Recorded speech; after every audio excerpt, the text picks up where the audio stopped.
ప్రభువునందు ప్రియులారా, మత్తయి సువార్త 22వ అధ్యాయము 18వ వాక్యం మూలవాక్యంగా మనం చదువుకున్నాం.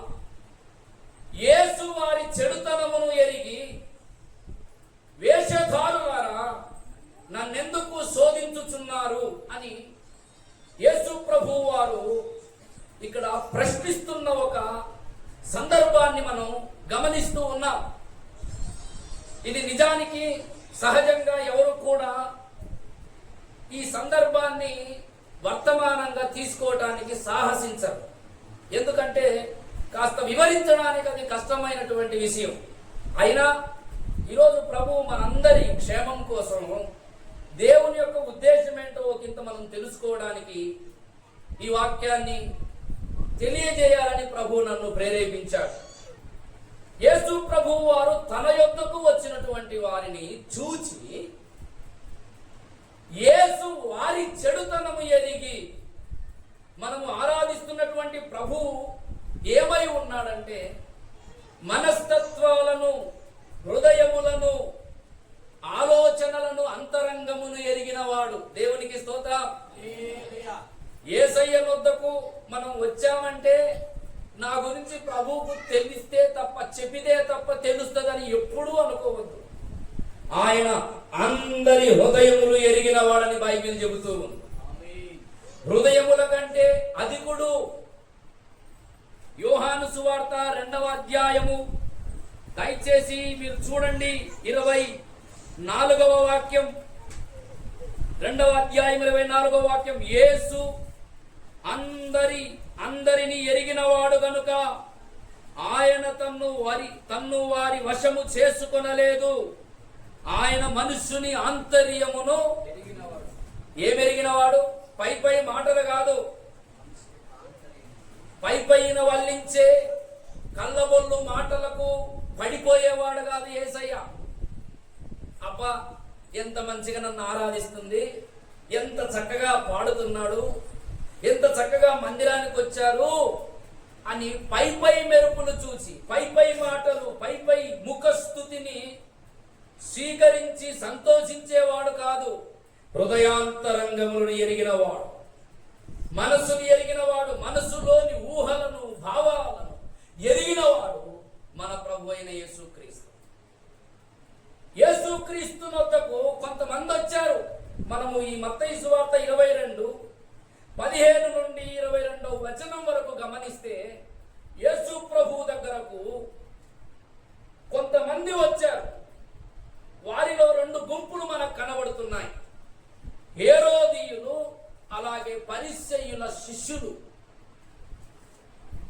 ఇద్దరు యేసు ప్రభు వద్దకు వచ్చారు. అంటే 2 గుంపుల వారు. యేసు ప్రభు వద్దకు ఎందుకు వచ్చారో ప్రభువుకు తెలుసు, కానీ వారు గ్రహించలేకపోయారు. మేము ఎందుకు వచ్చామో యేసయ్య గ్రహించడనుకున్నారు. వచ్చిన వారెవరు? పరిసయ్యుల శిష్యులు, హేరోదీయులు. ఈ హేరోదీయులు అంటే ఎవరంటే, యూదా రాజైనటువంటి హేరోదు పక్షము వహించి యూదా మతములోనికి జొరబడి తమ యొక్క అభిప్రాయాలను, తమ యొక్క మతమును, తమ యొక్క పద్ధతులను, ఆచారాలను యూదా మతములోనికి జొప్పించడానికి అక్రమంగా జొరబడినటువంటి వారిని హేరోదీయులు అంటారు. పరిసయ్యులు ఎవరంటే మనకందరికీ తెలిసిందే, యూదులలో ఒక తెగ. అది దేవుని ధర్మశాస్త్రమును చదివి బోధించేటటువంటి వారిని పరిసయ్యులు అంటారు. వీరిద్దరూ కలిసి యేసు ప్రభువు వద్దకు వచ్చారు. ఎందుకు వచ్చారు? 15వ వాక్యం చూడండి. అప్పుడు పరిసయ్యులు వెళ్ళి మాటలలో ఆయనను చిక్కుపరచవలనని ఆలోచన చేయుచు. వారు ఎందుకు వచ్చారు? యేసు ప్రభువు వద్దకు మాటలలో చిక్కుపరచాలని వచ్చారు. కానీ ఈ సంగతి వాళ్ళకు తెలియదు. ఏమని? ఆయన అంతరంగమును ఎరిగిన వాడని గ్రహించలేకపోయారు.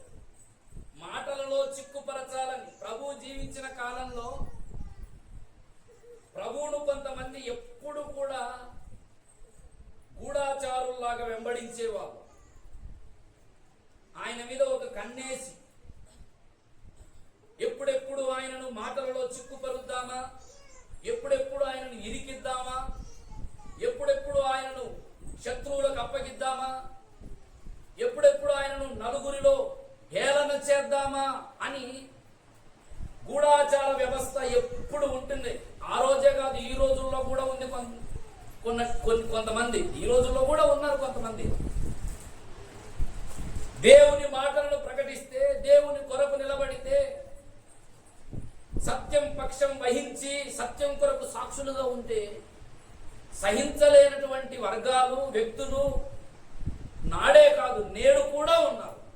ఏదో ఒక రకంగా హేళన చేయాలని, ఏదో ఒక రకంగా అవమానపరచాలని, ఏదో రకంగా ఎద్దేవా చేయాలని, సిగ్గుపరచాలని ప్రయత్నం చేసే వాళ్ళు ఆ రోజుల్లో ఉన్నారు, ఈ రోజుల్లో కూడా ఉన్నారు. యేసు ప్రభువునకు కూడా అలాగే వచ్చారు. మాటలలో చిక్కుపరచవలనని హేరోదీయులు, పరిసయ్యుల శిష్యులలో కొంతమంది వచ్చి వాళ్ళు ఏమంటున్నారు చూడండి. ఏమంటున్నారు? 16వ వచనం, బోధకుడా నీవు సత్యవంతుడవై ఉండి దేవుని మార్గము సత్యముగా బోధించుచున్నావనియు, నీవు ఎవరిని లక్ష్య పెట్టవనియు, మోమాటము లేని వాడవనియు ఎరుగుదుము. అబ్బా, ఎంత మంచిగా అంటావు చూడండి. వాళ్ళ ఆలోచనలు ఏమై ఉన్నాయి? 15వ వచనం చదవండి. ఏమై ఉన్నాయి వాళ్ళ ఆలోచనలు? ఎవరిని? యేసయ్యను చిక్కులో పెట్టాలనే ఆలోచన వారి. మాటలలో చిక్కులో పెట్టాలని ఆలోచనతో ప్రభు దగ్గరకు వచ్చారు. వచ్చిన వారు ప్రభుతో ఏమంటున్నారు? అబ్బా బోధకుడా, నీవు సత్యవంతుడవై ఉండి దేవుని మార్గము సత్యముగా బోధించుచున్నావనియు, నీవు ఎవరిని లక్ష్య పెట్టవనియు, మోమాటము లేని వాడవనియు. కొంతమందికి పొగిడారో తిట్టారో వాడు కుయుక్తిగా మాట్లాడి, కుయుక్తిగా ఆలోచించి మాట్లాడుతున్నాడు కూడా అర్థం కాదు. కొన్నిసార్లు కొన్ని మాటలకు మనం ఊరికినే పడిపోతాం. ప్రభునందు ప్రియులారా, యేసయ్య వద్దకు వచ్చి బహుశా మనలో కూడా చాలాసార్లు చాలా మంది గొప్ప భక్తులం అన్నట్లుగా, గొప్ప వ్యక్తులం అన్నట్లుగా, గొప్ప ఆరాధికులం అన్నట్లుగా, ప్రభువును గొప్పగా ఘనపరుస్తున్నట్లుగా కొన్నిసార్లు ఇతరులకు కనబడేటట్లు మనం ప్రవర్తిస్తుంటాం. కానీ నీ నిజ జీవితం ఏమిటి? నీ అంతరంగములో నువ్వు ఏమై ఉన్నావో, నీ అంతరంగములో ప్రభువుకు నువ్వు ఎటువంటి స్థానం ఇచ్చావో, ఆయనను ఏ రీతిగా ఘనపరుస్తున్నావో. కానీ చాలాసార్లు మనలో కూడా ఈ హేరోదీయులలాగా, పరిసయ్యులలాగా మనం కూడా ప్రవర్తిస్తాం. జాగ్రత్త! ప్రభువును ఆరాధించడానికి సంఘములో సమకూర్చబడినటువంటి దైవ జనాంగమా, దేవుడు మన ఆంతర్యమును ఎరిగినవాడు. ఒక మాట చెప్పనా, ఆలోచన అనేది నీకు పుట్టక మునుపే నువ్వు నెక్స్ట్ ఏమి ఆలోచిస్తావో కూడా నీ దేవునికి తెలుసు. హల్లెలూయా. ఆలోచన అనేది నీకు పుట్టక మునుపే. ఏమి దాచలేని యేసయ్య దగ్గరికి వచ్చి మనం చేయవలసింది ఏమిటంటే, మన నిజ జీవితాన్ని ఎవరికి బహిర్గతం కాకముందే యేసయ్య దగ్గరకు వచ్చి సాగిలపడి, ప్రభువా నన్ను క్షమించని ఒప్పుకొని క్షమాపణ కోరుకోవడం చాలా ఉత్తమం. ఆయన దగ్గర ఏమి దాచలేం. హృదయంతరంగాను బయలుపరిచేవాడు ఆయన. ఏమి దాచగలను నా ప్రభువా, ఎందు దాగగలను? ఏమి దాచగలను నా ప్రభువా, ఎందు దాగగలను? సకలము నెరిగిన సకలేశ్వరుడా, సకలము నెరిగిన సకలేశ్వరుడా, ఏమి తెలుపగలను నా విన్నపం ఎటుల వేడగలను. నే కూర్చుండుట నీకు తెలియును, నేను లేచుట నీకు తెలియును. పాడండి. నే కూర్చుండుట నీకు తెలియును, నేను లేచుట నీకు తెలియును. నా పడకను నా నడతలన్నిటి, నా పడకను నా నడతలన్నిటి, నా చర్యలను వాటి మూలములను బాగుగా ఎరిగిన హృది పరిశోధకుడా యేసయ్యా. ఏమి దాచగలను నా ప్రభువా, ఎందు దాగగలను. అన్నిటిలో ఎరిగిన వాడు ఆయన దగ్గరకు వచ్చి, బోధకుడా నీవు సత్యవంతుడవైనవు, దేవుని మార్గము సత్యముగా బోధించుచున్నావని, నీవు ఎవరిని లక్ష్య పెట్టవనియు మోమాటము లేనివాడవనియు మేము ఎరుగుము. పొగడుతున్నారు, ముఖస్థుతి చేస్తున్నారు. పొగడతలకు, ముఖస్థుతికి, పై పై హంగులకు, ఆర్భాటాలకు, పెదవులతో వల్లించే వాటికి, కంటికి కనిపించే వ్యవహారాలు, విషయాలకు ప్రాధాన్యతనిచ్చేటటువంటి వారికి ప్రభు ఏమాత్రము లోబడడు, తన్ను వశము చేసుకోడు. మనుషులు పై రూపమును లక్ష్య పెడతారు, కానీ మనము ఆరాధించే దేవుడు అంతరంగమును లక్ష్య పెట్టే దేవుడు, ఆంతర్యమును లక్ష్య పెట్టే దేవుడు. హృదయాలను ఎరిగినవాడు, మనస్సును, ఆలోచనను, వాటి భావాలను ఎరిగినవాడు. వీడు నన్ను గొప్ప చేస్తున్నాడా, నిజంగానే నన్ను సత్యవంతుడు అంటున్నాడా? మళ్ళీ చదవండి 16వ వచనం. బోధకుడా నీవు సత్యవంతుడు అయ్యుండి దేవుని మార్గము సత్యముగా బోధించుచున్నావనియు, నీవు ఎవరిని లక్ష్య పెట్టవనియు మోమాటము లేనివాడవనియు ఎరుగుదుము. నీకేమి తోచుచున్నది? కైసరుకు పన్నిచ్చుట న్యాయమా కాదా? మాతో చెప్పుమని అడుగుటకు హేరోదీయులతో కూడా పరిసయ్యులు తమ శిష్యులను ఆయన యొద్దకు పంపేది. ఏమని అడుగుటకు? ఏమని అడుగుటకండి? చెప్పండి. ఏమని అడుగుటకు వచ్చారు? కైసరుకు పన్నించుట న్యాయమా కాదా? కైసరు ఎవరు? రోమా ప్రభుత్వపు గవర్నర్. గవర్నర్ ఏమో కైసరు. కాలంలో జరిగిన సంఘటన అది. కైసరుకు పన్నిచ్చుట న్యాయమా కాదా? నువ్వు మొహమాటం లేనోడివి కదా, మనుషులను లక్ష్య పెట్టవు కదా, చెప్పు.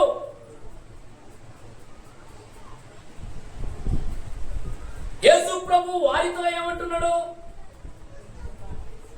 అవునని కాని కాదని కాని చెప్పాడా?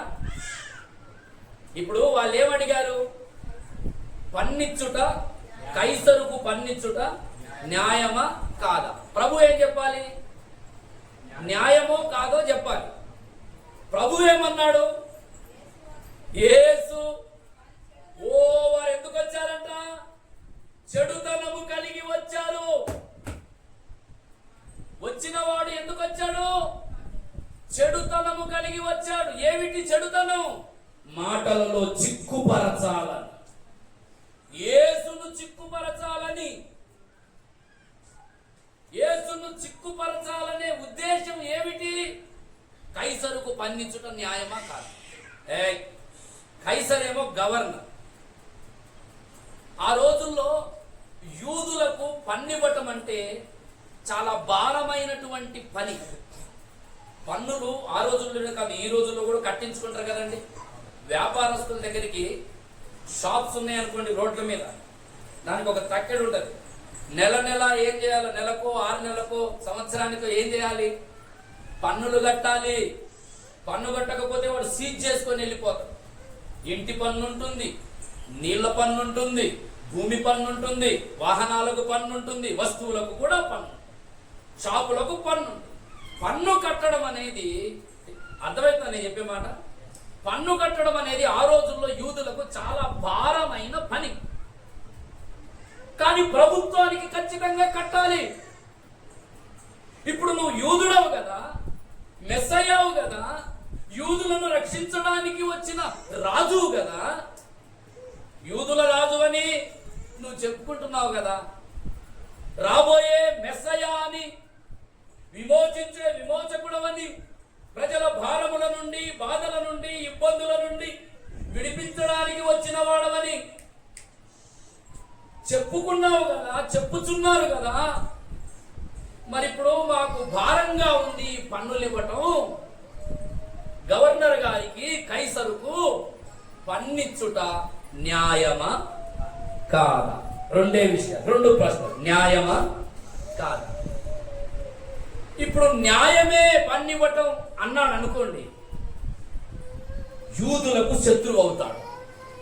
వినాలి, పన్నిచ్చుట న్యాయమే అని యేసయ్య అన్నాడు అనుకో, యూదులందరికీ పన్నివ్వటం అనేది ఎలా ఉంది?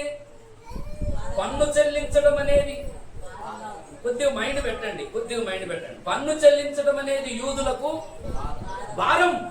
అసలు పన్ను చెల్లించలేమనే పరిస్థితిలో ఉన్నారు. వీళ్ళేమో వచ్చి పన్నిచ్చుట న్యాయమా? పన్ను అంటే నోటి పన్ను అనుకోలేదు, బంగారు పన్ను, వెండి పన్ను, సిమెంట్ పన్ను కాదు, డబ్బులు పన్ను చెల్లించుట న్యాయమా కాదు? యేసు ప్రభు వారు న్యాయమే పన్నిచ్చుట అన్నాడు అనుకో. చూసారా, యూదులారా, మిమ్మల్ని రక్షించడానికి వచ్చిన రక్షకుడని ఈయన చెప్పుకున్నాడే, మెస్సయ్య అని చెప్పుకున్నాడే, ఏది పన్ను చెల్లించమని ప్రభుత్వానికి సపోర్ట్ చేస్తున్నాడు ఈయన అని చిక్కులు పెడతాడు. ఈయన మనల్ని రక్షించడానికి వచ్చిన వాడు కాదు, ప్రభుత్వము తరపున ప్రభుత్వ పక్షమై వహించి మాట్లాడేవాడని చిక్కులో పెడతాడు. యేసు ప్రభు ఇక్కడ ఒక అద్భుతమైన పాఠం నేర్పిస్తున్నాడు ప్రియులారా. కైసరు రోమా గవర్నర్, కైసరుకు పన్నిచ్చుట న్యాయమే అంటేనేమో యూదులకు శత్రువు అవుతాడు, పన్నిచ్చుట న్యాయము కాదు అంటేనేమో ప్రభుత్వానికి విరోధముగా ప్రజలను రేపుతున్నాడంటారు. అర్థమైందా మీకు? పన్నిచ్చుట న్యాయమే అంటేనేమో యూదులకు విరోధి అవుతాడు, పన్నిచ్చుట న్యాయము కాదు, మనము కైసరుకు పన్నియకూడదు అంటేనేమో ప్రభుత్వానికి విరోధి అవుతాడు. చూసారా, ఆయన ప్రభుత్వమునకు విరోధముగా ప్రజలను రేపుతున్నాడు అని యేసు ప్రభు వచ్చింది ఎక్కడికి? యేసు ప్రభు దగ్గర. ఆయన ఎవరు? సకలము నెరిగిన సకలేశ్వరుడా, సకలము నెరిగిన సకలేశ్వరుడా, అంతర్యమంతటిని ఎరిగిన వాడు. మాట నాలుకకు రాకమునిపే దాని వెనకాల వీడు ఏ భావన కలిగి మాట్లాడుతున్నాడో కూడా యేసయ్య అన్నాడు. ఏమన్నాడు? యేసు వారి చెడుతనముని ఎరిగి వేషధారులారా, ఎంత డైరెక్ట్ అంటున్నాడు చూడండి. పాపం వాడేమో 16వ వచనంలో ఏమన్నాడు? నువ్వు సత్యవంతుడవు, న్యాయవంతుడవు, ఇంకా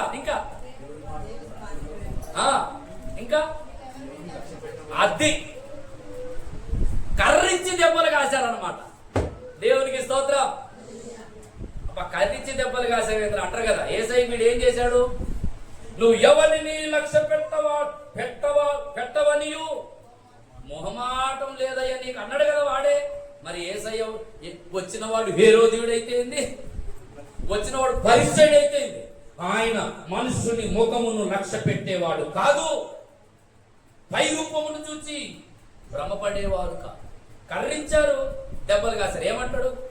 యేసు వారిని చూచి వారి చెడుతనము నెరిగి వేషధారులారా. ఎంత మాట అనిపించుకున్నారండి. నిజంగానే ఆయనకు మొహమాటం లేదు. పాపం అంత పొగిడారు కదా పైన, కనీసం కొద్దిగా నాకు తక్కువ ఉండొచ్చుగా. ఇప్పుడు మీరు నన్ను వచ్చి పొగిడారు అనుకోండి, పైకి మీ హృదయంలో నా పట్ల ద్వేషం ఉంది, కానీ పైకి పొగిడారు అనుకో, కనీసం కొద్దిగా నేనేమంటా, పొగిడారు కాబట్టి తమ్ముడు వద్దులే పో తమ్ముడు అంటనా లేదా? ఏ వేషధారులారా, ముష్కరులారా అని అనగలనా? యేసయ్య లాంటి మనసు నాకు వచ్చును గాక. వేషధారులను ఖండించే స్వభావం మనలో కలిగి ఉండటమే యేసును అనుసరించటం. దేవునికి స్తోత్రం. వేషధారుల వలె ప్రవర్తించేవాడు కాదు క్రైస్తవుడు, వేషధారణను బట్టబయలు చేసేవాడు క్రైస్తవుడు. వేషధారులారా నన్నెందుకు శోధించుతున్నారు అంటే, ఎందుకు వచ్చారు వాళ్ళు? శోధించడానికి వచ్చారు. యేసు ప్రభు ఏమన్నాడు దానికి? యేసు ప్రభు ఏమన్నాడు? 19వ వచనం చూడండి. పన్ను రూకా ఒకటి నాకు చూపుడని వారితో చెప్పగా. అంత అద్భుతమైన పరమజ్ఞాని ఆయన. దేవునికి స్తోత్రం. అపరమేధావి యేసయ్య ప్రపంచ ప్రజలందరి మెదడులన్నీ తీసుకొచ్చి మూటగట్టి పెట్టిన యేసయ్య జ్ఞానం ముందు గింత కూడా పని చేయదు. వాక్యమును యాకోబుకు తెలియ చేసిన వాడని, వాక్యమును యాకోబుకు తెలియ చేసిన వాడని, జ్ఞానమునకు ఆయనే మితియులేని వాడని, జ్ఞానమునకు ఆయనే మితియులేని వాడని. దేవునికి స్తోత్రము. జ్ఞానం చేయుటయే మంచిది మనమందరము స్తుతి. దేవునికి అందరికంటే జ్ఞానవంతుడు. ప్రపంచ ప్రజలందరికంటే, శాస్త్రవేత్తల కంటే, సైంటిస్టుల కంటే, ఏమండి అంతరిక్షములో కనబడని అదృశ్య లోకములో ఎవ్వనికి కనిపించని ఆయన కనుగొన్నవాని కంటే కూడా, కోట్లాది మంది కంటే కూడా జ్ఞానవంతుడు. భూమి మీద జ్ఞానవంతుడు అని పేరు ఎవరికి ఇవ్వబడింది చెప్పండి? భూమి మీద మనుషులలో. మనం ఆరాధిస్తున్న యేసయ్య సొలొమోను కంటే శ్రేష్ఠుడు, సర్వజ్ఞానమునకు ఆధారుడు. సొలొమోను కంటే శ్రేష్ఠుడు, సర్వజ్ఞానమునకు ఆయనే భూవందరము మ్రోకెదము. దేవునికి స్తోత్రం. జ్ఞానవంతుడు ఆయన. ఆయన అంటున్నాడు, మీ యొద్ద ఒక పన్ను రూక తీసుకొచ్చి ఇవ్వండి అంటే వాళ్ళు ఒక దేనారము తెచ్చిస్తే ప్రభు ఏమన్నాడు? వారు ఒక దేనారము తెచ్చిరి. అప్పుడు ఆయన ఈ రూపమును పైవ్రాతయు ఎవరివి? దేనారము మీద ఏముంది? రూపం ఉంది, వ్రాత ఉంది. ప్రభు అంటున్నాడు, ఈ రూపము ఈ వ్రాత ఎవరిది అన్నాడు. వాళ్ళేమన్నారు? నన్ను చూడకండి, చదవండి ఏమన్నాడు అక్కడ 20వ వచనం. అప్పుడు ఆయన ఈ రూపమును పైవ్రాతయు ఎవరివని వారిని అడగగా వారు కైసరు అనిరి. అబ్బా, కైసరు గురించే ప్రస్తావన తెచ్చారు. సరిగ్గా ప్రభువు మీ యొద్ద ఉన్న పన్ను ఇవ్వండి అనగానే దేనారం ఒకటి ఇచ్చారు. దాని మీద ఎవరిది ఉంది బొమ్మ? ఈ రోజుల్లో రూపాయల మీద లేకపోతే 10 రూపాయల మీద ఎవరి బొమ్మ ఉంటది? గాంధీ బొమ్మ ఉంటుంది. అట్లనే ఆ రోజుల్లో కూడా ఆ కాయిన్ మీద కైసరు బొమ్మ ఉంది, అతని వ్రాత ఉంది, అతని సిగ్నేచర్ ఉంది. దానికి ప్రభువు ఏమన్నాడంటే అద్భుతమైన మాట. ఇది మీరు తప్పనిసరిగా మీ హృదయం అనే పలక మీద రాసుకోండి. అందుకాయన అలాగైతే కైసరువి కైసరునకు, దేవునివి దేవునికి చెల్లించుడి. దేవునికి స్తోత్రం. కైసరికి ఇచ్చుట న్యాయమా కాదా అని అడిగారు వచ్చి. ఇప్పుడు ప్రభు ఏమన్నాడు? మీరు నాకు ఇచ్చింది ఎవరిది? కైసరుది. దాని మీద బొమ్మ ఎవరిది? కైసరుది. రాత ఎవరిది? కైసరు. మరి కైసరు బొమ్మ, కైసరు రాత ఉంది కాబట్టి నువ్వు ఎవరికి ఇవ్వాలి? అయితే మీరు ఒకటి మర్చిపోతున్నారు, కైసరుది కైసరుకి ఇవ్వండి. దెబ్బలు గాయటం అంటే అదే. కైసరుది కైసరుకి ఇచ్చేయండి. కానీ దేవునిది కూడా ఉంది. దేనారము మీద, ఆ నాణ్యము మీద, ఆ పన్ను రూక మీద ఏ రీతిగానైతే కైసరు బొమ్మ, కైసరు రాత ఉందో కైసరుకి ఇవ్వండి. మరి దేవునివి దేవునికి ఇవ్వండి అంటే రూక మీద కైసరు బొమ్మ ఉంది, కైసరు రాత ఉంది కాబట్టి కైసరుకి ఇస్తాం. మరి దేవునికి ఇవ్వవలసినవి ఏమిటి? దేవునివి ఒకటన్నాడా రెండన్నాడా? దేవునిది అంటేనేమో చెప్పండి ఒకటి, దేవునివి అంటేనేమో చాలా ఉన్నాయి. కైసరుది కైసరుకి ఇచ్చేయండి. ప్రభుత్వానికి సంబంధించిన విధులు విధానాలు ఏవైనా ఉంటే దేవుడే అన్నిటినీ అనుమతించాడు, అనుగ్రహించాడు కనుక వాటికి చేయవలసినవి వాటికి చేయండి. సమాజంలో ఈ రోజున క్రైస్తవుడు అంటే ఏమనుకుంటున్నారంటే అధికారులకు లోబడరు, ప్రభుత్వాలకు లోబడరు, విరోధులు, వ్యతిరేకులు, దేశద్రోహులు అంటారు. ఎవడు దేశద్రోహి? దేనికి చెందవలసినటువంటి ఘనతను, దేనికి ఇవ్వవలసిన గౌరవాన్ని ఇచ్చేవాడే క్రైస్తవుడు.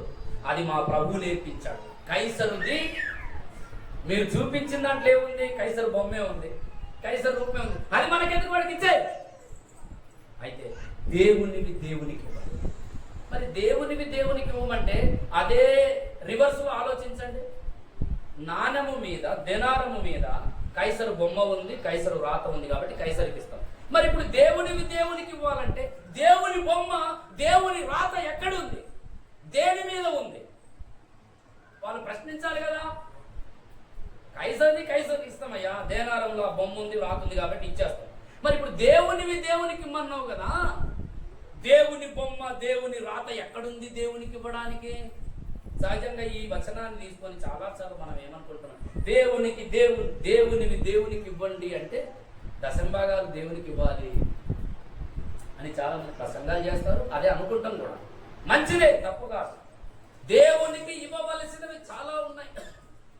కానీ దేవుని బొమ్మ, దేవుని వ్రాత ఎక్కడుంది? ఎక్కడుందండి విశ్వంలో? ఏ నాణ్యం మీద ఉంది? అమ్మా చెప్పండి, ఏ నాణ్యం మీద, ఏ దేనారం మీద ఉంది? భూమి మీద ఎక్కడైనా నోట్ల మీద కానీ, కాయిన్ మీద కానీ దేవుని బొమ్మ, దేవుని వ్రాత ఉంటుందా? చెప్పండి, ఉంటుందా? దేవునివి దేవునికి ఇమ్మని ప్రభువు చెబుతున్నాడంటే అర్థం లేని మాటనా? కాదు కాదు. వచ్చిన వాళ్ళు ఎవరు? పరిసయ్యులు, హెరోదీయులు, అన్నిటిని బాగుగా ఎరిగిన వారు, ధర్మశాస్త్రమును బాగా తెలిసిన వారు. వారితో దేవునివి దేవునికి చెల్లించండి. దేవునివి దేవునికి ఇవ్వడానికి దేవుని ముద్ర, దేవుని వ్రాత ఎక్కడుందంటే దేవుని ముద్ర ఈ విశ్వంలో ఉన్నటువంటి నాణ్యము, కాయిన్ భూమి మీద ఎక్కడ ఉందంటే ఎక్కడుంది? నేనే. దేవునికి స్తోత్రం, హల్లెలూయా. దేవుని ముద్ర ఎక్కడుందండి? నేనే దేవుని రూపము కలిగిన వాడను. దేవుని రూపము నాలో ఉంది. 119వ కీర్తన దయచేసి చూడండి. 119వ కీర్తన 73వ వాక్యం చూడండి. చదవండి త్వరగా.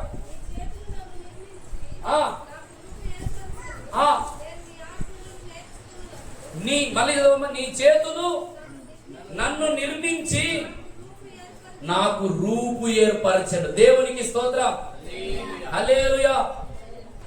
నీ దయగల తలంపులే రూపు నీచినవి, నీదు హస్తములే నన్ను నిర్మించు. నీ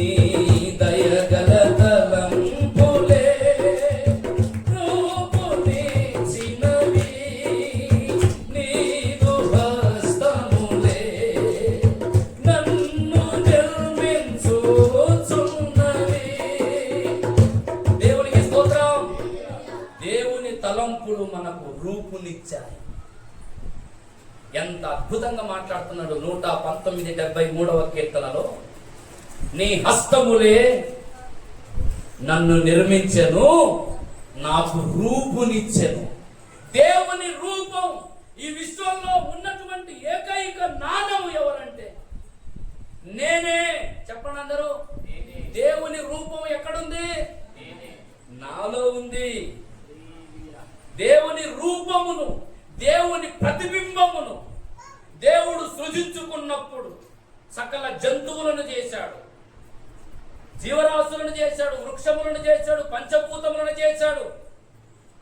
కానీ అన్నిటిలో కూడా దేవుని అదృశ్య లక్షణాలను ఉంచాడు. కానీ వినాలి, ఆయన రూపమే నీలో నాలో ఉంచాడు. దేవునికి స్తోత్రం. దేవుడు తన స్వరూపమందు తన పోలిక చొప్పున ఎవరిని చేశాడు? నరులను చేయుదుము అన్నాడు. హల్లెలూయా, హల్లెలూయా. దేవుని సారూప్యము, దేవుని పోలిక సృష్టిలో ఎక్కడైనా ఉందంటే అది నీలో నాలోనే ఉంది. దేవుడు అందుకే చెబుతున్నాడు, కైసరిది కైసరికి ఇవ్వండి, దేవునివి దేవునికి ఇవ్వండి. దేవుని రూపం, దేవుని వ్రాత ఎక్కడుందంటే నాలోనే ఉంది. దేవుని రూపం నేను, దేవుని చేత వ్రాయబడిన వాడను. ఎక్కడ రాశాడు? కొరింథీయులకు రాసిన 2వ పత్రిక, దయచేసి అందరూ చూడండి, 3వ అధ్యాయము. కొరింథీయులకు రాసిన 2వ పత్రిక 3వ అధ్యాయము 2వ వచనం చూడండి. మా హృదయముల మీద వ్రాయబడి ఉండి మనుషులందరూ తెలుసుకొనుచు చదువుకొనుచున్న మా పత్రిక మీరే కారా? రాతి పలక మీద గాని శిలాతో గాని వ్రాయబడక మెత్తని హృదయములు అను పలక మీద జీవము గల దేవుని ఆత్మతో మా పరిచర్య మూలముగా రాయబడిన క్రీస్తు పత్రికలు. దేవునికి స్తోత్రం. క్రీస్తు పత్రికలు ఎవరు? మనమే.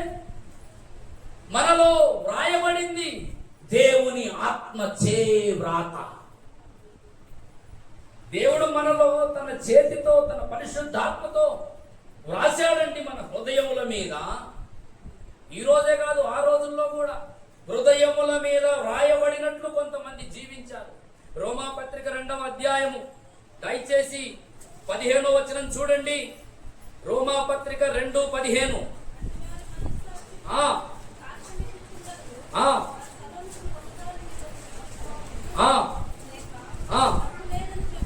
చెప్పుచుండగను ధర్మశాస్త్ర సారము తమ హృదయములయందు వ్రాయబడినట్లు, హృదయములయందు వ్రాయబడినట్లు, హృదయముల మీద వ్రాయబడ్డాయి. ధర్మశాస్త్ర సారం పరిశుద్ధాత్మ చేత రాయబడ్డాయి నీ హృదయముల మీద. దేవుని కొరకు నిన్ను ఎంపిక చేసుకున్న నువ్వు ఒక పత్రికవు, పరిశుద్ధాత్ముడు నీలో రాస్తున్నాడు. కాబట్టి దేవుని రూపము, దేవుని వ్రాత ఇప్పుడు ఎక్కడుంది? నాలో ఉంది, నాలో ఉంది. మనమే దేవుని రూపము, దేవుని వ్రాత కలిగినటువంటి వారం కనుక ప్రభువు చెబుతున్నాడు, కైసరిది కైసరికి ఇవ్వండి, దేవునివి దేవునికి చెల్లించండి. దేవునివి దేవునికి చెల్లించండి, సమర్పించుకోనండి. మనము దేవుని వారం, దేవుని సొత్తు, విలువ పెట్టి మనలను కొన్నాడు. మనము ఆయన స్వాస్థ్యం, మనము ఆయన సొత్తు, మనము ఆయన సంపద, మనము ఆయన సిరి. దేవునికి మహిమ కలుగును గాక. దేవుని ఆస్తి భూమి మీద ఎవరంటే స్వరక్తమిచ్చి దేవుడు సంపాదించిన ఆస్తి. మనమే దేవుని సంపద. హల్లెలూయా. మనలో ఉంది ఆయన రూపం, మనలో ఉంది ఆయన వ్రాత.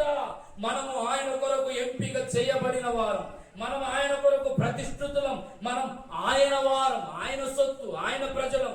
తన కోసం మనల్ని ఏర్పరచుకున్నాడు ప్రభు. అందుకే ప్రభు చెప్తున్నాడు, దేవునివి దేవునికి చెల్లించండి. అంటే అర్థం ఏమిటి? చెల్లించుడి. ఏమని చెప్పాడు? దేవునివి దేవునికి చెల్లించుడి ఆజ్ఞ ఇస్తున్నాడు. చెల్లించమన్నాడు. చెల్లించుడి అని ఎందుకన్నాడండి? ఎందుకన్నాడు? దేవునికి ఇవ్వకుండా మీరు దేనికి ఇచ్చారు? మీ హృదయములలో. చూసారా యేసు ప్రభు ఎంత అద్భుతమైన మాట చెబుతున్నాడు. కైసరికి ఇవ్వటమా వద్దా అనేది చెప్పాలి, కానీ వచ్చిన వాళ్ళతో కైసరిది కైసరికి ఇవ్వండి, ఎందుకంటే దాని మీద ఆయన బొమ్మ, ఆయన రాత ఉంది కాబట్టి వాడికి ఇచ్చింది. అయితే దేవుని బొమ్మ, దేవుని రాత నీలో ఉంది. మరి ఇప్పుడు నువ్వు దేనికి ఇవ్వాలి? దేవునికి చెల్లించాలి. ఏం చెల్లించాలి? నా బ్రతుకులు చెల్లించాలి, నా మనసును చెల్లించాలి, నా హృదయమును చెల్లించాలి. చెల్లించుడి అంటే ఆజ్ఞ. ఎందుకు ఇస్తున్నాడు? వారు చెల్లించటం లేదు కాబట్టి. జీవితాన్ని దేవునికి ఇవ్వనటువంటి వారు చాలా మంది ఉన్నారు ఈ రోజున. ఇక్కడ కూర్చున్న ప్రియ సోదరి సోదరుడా, దేవుడు తన రూపం ఇచ్చి తన వ్రాత నీలో రాసి తన కొరకు ఒక పత్రికగా దేవుడు నిన్ను పిలుచుకున్నాడు. మరి దేవునికి చెందవలసిన దానిని దేవునికి ఇస్తున్నావా? నీ హృదయమును, నీ నోటిని, నీ మనస్సును, నీ ఆలోచనలను, నీ మాటలను, నీ పడక, నీ నడక, నీ ప్రవర్తన అంతటి మీద దేవునికి అధికారం ఇస్తున్నావా? ఎక్కడన్నా మేము కూడా ఏ రోజులాగా మేము కూడా పరిచయలాగానే ఉన్నాం. చెప్పండి, నిజమా కాదా? మేము కూడా అట్లే ఉన్నామన్నా. దేవునికి ఇవ్వటం లేదు. దేవునివి అంటే ఏమిటి? డబ్బులా? నన్ను నేనే సమర్పించుకోవాలి. దేవునికి స్తోత్రం. ముంగమూరి దేవదాస ఎక్కడ ఉందా? తనువు నాదిదిగో గై కొనుమియో ప్రభువాని పనికి ప్రతిష్ఠించుమి. నా తనువు తీసుకో, నీ పని కొరకు ప్రతిష్ఠించుకో. ఎక్కడండి సమర్పితులు? పొగడటం కాదు, అనుసరించడమే కాదు, నీ జీవితాన్ని, నీ బ్రతుకుని, నీ హృదయమును చెల్లించండి. నీ హృదయమును దేవునికి ఇవ్వకుండా కొంతమంది మనస్సులను సాతానికి ఇస్తున్నారు. రోమాపత్రిక 1వ అధ్యాయంలో మీరు చదవండి. హృదయములలో దేవునికి చోటు ఇయ్యనటువంటి వారు చాలా మంది ఉన్నారు. అక్రమాలకు, పాపాలకు, శరీర ఇచ్చలకు, వ్యభిచారములకు, శరీర సుఖాలకు, లోకమునకు, పాపమునకు, వ్యసనములకు ఎంతమంది తమ శరీరములను, తమ మనస్సులను, తమ హృదయములను అర్పించారు. దేవుని వాక్యముకు చోటు లేదు, దేవునికి చోటు లేదు. యేసు ప్రభు ఆ రోజు అన్నాడు, నక్కలకు బొరియలను, ఆకాశ పక్షులకు గూళ్ళున్నాయి, కానీ మనుష్య కుమారునికి చోటు లేదు. క్రీస్తుకు చోటు లేదు నీలో. నీ హృదయములో లోకం చోటు చేసుకుంది, నీ హృదయంలో పాపం చోటు చేసుకుంది, నీ హృదయంలో లోక వ్యవహారాలు చోటు చేసుకున్నాయి, నీ హృదయంలో శరీర ఇచ్చలు చోటు చేసుకున్నాయి, శరీర కార్యాలు చోటు చేసుకున్నాయి.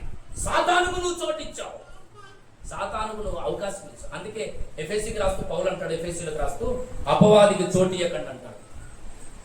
సోదరుడా సోదరి, మందిరంలో కూర్చొని ఆరాధిస్తున్నా ప్రియ దేవుని బిడ్డ, దేవుని కుమారుడా కుమార్తె, నీవు దేవుని రూపం, దేవుని వ్రాత కలిగినటువంటి నాణ్యము, సొత్తు దేవునికి ఇస్తున్నావా నీ హృదయాన్ని? లేకపోతే నీ హృదయంలో సైతానుకు చోటిస్తున్నావా?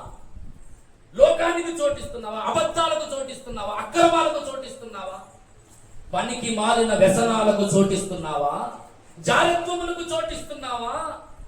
ఏది నీ జీవితాన్ని ఆక్యుపై చేసుకుంది? ఏది నిన్ను నడిపిస్తుంది? ఏది నిన్ను ఏలుతుంది? ఎవరు నీలో ఆసీనులయ్యారు? నిన్ను సృజించిన వాని రూపం నీలో కనబడుతుందా? లేకపోతే సైతాను వాడి రూపం కనబడుతుందా? చాలా మందిని ప్రశ్నిస్తే వారి హృదయం వారికే తెలిసిపోతుంది. నాలో యేసయ్య రూపం ఏమీ లేదన్న. ఎప్పుడో పోయింది, ఏదో ప్రారంభంలో ఉంది, కానీ కొద్దిగా గొప్ప రోజులు గడిచే కొద్ది యేసయ్య రూపం మూట కట్టి పక్కన పెట్టాం. ఇప్పుడు మా ప్రాచీన పురుషుడు రూపం మేము ధరించుకున్నాం. మమ్మల్ని గత కాలంలో నడిపించిన మా నాయకుడు ఒకడు ఉన్నాడు. వాడు అబ్బా ఏంటంటే అటు నడిపిస్తాడు, ఏ చేయాలన్నా వాడు చేయిస్తాడు, నచ్చినట్టు బ్రతికేటట్టు చేస్తాడు. యేసయ్యలోనికి వచ్చామనుకో కొద్దిగా కష్టంగా, కొద్దిగా సిస్టమ్ ఉండాలా, సిస్టమేటిక్ ఉండాలా, క్రమంగా ఉండాలా. ఆ రూపం పోయింది సోదరుడా, రూపం పోయిందా? జాగ్రత్త. హృదయములో దేనికి చోటిస్తున్నావు? ప్రభునందు ప్రియులారా, మనల్ని మనం పరీక్షించుకుందాం. దేవునికి ఇవ్వవలసినవి నీ హృదయం. అందుకే వాక్యం చెప్తుంది, నా కుమారుడా, నీ హృదయము నాకిమ్ము. సామెతల్లో అదే చెప్పాడు 23వ అధ్యాయం, నీ హృదయము నాకిమ్ము. ఎవరికి ఇచ్చావు హృదయం? కొంతమంది మనుషులకు ఇస్తారు హృదయాన్ని. కొంతమంది పిల్లలు పట్టా 16 సంవత్సరాలు రావు కానీ ఎవడికో ఒకడికి ఇస్తాడు హృదయం. అన్న దేవునికి అన్న నేను ఒకడికి ఇచ్చానన్న హృదయం. ఎవడికమ్మా నువ్వు ఇచ్చింది హృదయం? నీ హృదయం ఎవరి కొరకమ్మా ఉంది? ఎవరి కొరకు? పనికి మాలిన వేషాలు, వ్యవహారాలు. నా హృదయం లోకానికి ఇచ్చా, నా హృదయం వ్యసనాలకు ఇచ్చా. హృదయం దేవునికి, సైతానికి వద్దు, నాశనం చేస్తాడు వాడు. పై మాటలకు, పై పద్ధతులకు కాదు. శాస్త్రులారా, పరిశీలారా, దేవునికి ఇవ్వండి. మీ అంతరంగంలో దేవునికి ఇవ్వండి. పై మాటలు కాదు. హృదయం ఎవరికి ఇచ్చావమ్మా నువ్వు? నీ హృదయంలో ఏది ఏరుతుందమ్మా? ఎవరు ఏరుతున్నారమ్మా? జాగ్రత్త. చూస్తున్నాడమ్మా చెల్లి, చూస్తున్నాడమ్మా. నువ్వు చేసే పనులన్నీ చూస్తున్నాడమ్మా. అడుగుతాడమ్మా లెక్క, అడుగుతాడమ్మా. తీర్పు రోజు నిన్ను లెక్క అడుగుతాడమ్మా. చూస్తున్నాడమ్మా చెల్లి, చూస్తున్నాడమ్మా. నువ్వు చేసే పనులన్నీ చూస్తున్నాడమ్మా. అడుగుతాడమ్మా లెక్క, అడుగుతాడమ్మా. తీర్పు రోజు నిన్ను లెక్క అడుగుతాడమ్మా. ఆ రోజు అడుగుతాడు. అన్నిసార్లు బోధించిన పాస్టర్ గారు నా రూపమని, నా వ్రాత అని, విలువ పెట్టి కొన్నానని చెప్పిన నీ వంట ఎక్కించుకోలేదు, చెవిలకు ఎక్కించుకోలేదు. హృదయంలో నాకు స్థానం లేదని సైతానుకు, లోకానికి, మనుషులకు, మాయగాళ్లకు చోటిస్తున్నావు. కానీ దేవుని సొత్తు నువ్వు దేవునికి చోటు ఇవ్వాలని అంత గట్టిగా మైకు పలిగేటట్టు కేకలేసిన నీ మైండ్లోకి ఎందుకు ఎక్కట్లేదే సైతానా? ఆలోచనలో నుండి దుష్టుని కార్యాలు, దుష్టుని క్రియలు యేసు నామమున పోవునుగాక. నువ్వు దేవుని సొత్తు, దేవుని రూపం, దేవుని వ్రాత కలిగిన వాడు. నువ్వు లోకంలో ఇంతకంటే విలువైనది లేదు. సంవత్సరాలైంది పనికి మారిన వ్యసనాలకు ఇస్తున్నావు, పనికి మారిన వ్యక్తులకు ఇచ్చావు. అనేకమైనవి నీ జీవితంలోకి వచ్చి చోటు చేసుకొని దేవునికి చెందవలసిన నిన్ను నాశనం చేశాడే. ఈరోజైనా దేవా, నన్ను నేను నీకు సమర్పించుకోవడానికి సహాయం. ఇంతకాలం నన్ను పాపం ఏలింది, వ్యసనాలేదాయి, నా సొంత నిర్ణయాలు ఏలుతున్నాయి. ఈరోజు వద్దు ప్రభువా, నన్ను నేను నీకు సమర్పించుకున్నటకు నాకు సహాయము దయచేయి. హల్లెలూయా, హల్లెలూయా. నన్ను నేను నీకు సమర్పించుకున్నటకు నాకు కృప దయచేయమని ప్రభు యొద్దకు వచ్చి వేడుకుందాం, అర్పించుకుందాం దేవునికి. నీ హృదయాన్ని, నీ మనసును, నీ నోటిని, నీ కన్నులను, నీ ఆలోచనలను, నీ నడక, నీ ప్రవర్తన దేవునికి అర్పించుకుందాం. నువ్వు దేవుని రూపం, దేవుని వ్రాత కలిగిన దానిని చెల్లించు. నీ జీవితాన్ని చెల్లించు, నీ సమయాన్ని చెల్లించు, నీ బ్రతుకుని చెల్లించు. ప్రార్థన చేసుకుందాం, తల ఉంచుకుందాం, ఒకంత మనం పరీక్షించుకుందాం. దేనికి నీ జీవితంలో చోటిచ్చావు? చెల్లించుడి అన్నాడంటే వారు చెల్లించలేకపోతున్నారు.